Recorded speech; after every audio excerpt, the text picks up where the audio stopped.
I met Jack in 1977 or 78. It's so long ago now, I can't remember.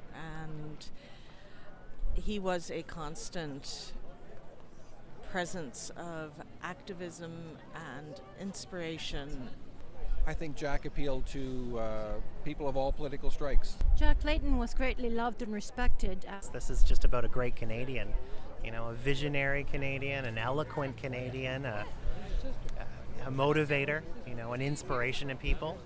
Yes, I think he'll be a very hard person to replace.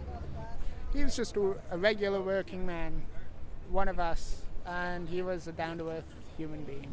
A tremendous man, and we have a great loss. We're all feeling a great loss tonight. I admired him greatly, and I think he gave new life to our country and our politics, and new hope for the future.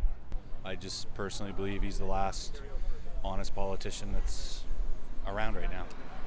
I just really had a lot of respect for the man. He's very warm, he's very sincere, and I think he really tried to put out the interests of the general population that came first with him. He is a down-to-earth, kind gentleman. Well, I only knew Jack through the lens of a camera, so it was enough to get me here this evening. And like everyone else, I'm here to honor this great man. He really was a people's prince, in my opinion.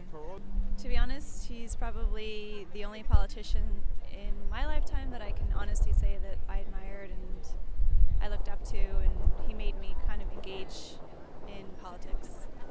I was lucky enough to be at the campaign headquarters that evening, and this has been a really terrible event, but I think that especially with his final words, that the party and the people of Canada, in a very nonpartisan fashion, will hopefully see a great way forward for the country. Well, I grew up on a tiny island on the South Shore. I didn't really know much about politics, and when I turned 18, he spoke and I listened, and he's one of the most inspirational Canadians, I think, that there's ever been. He just really inspired the nation, I think, and especially as a young voter, he really got that effort out there. He's just so full of charisma that it's really sad. Canada's missing a really great guy, not just a politician, but a great person. Fabulous man, died way too early, probably should have been Prime Minister of this country. He was a wonderful inspiration. He epitomized the values that most Canadians have in their heart. It's why his letter resonated so much with all of us. It is such a sad thing that he died way before his time. Canada, we've lost a great, great man, and we're somewhere else, but without Jack, the feeling, I know it says optimism is better than despair.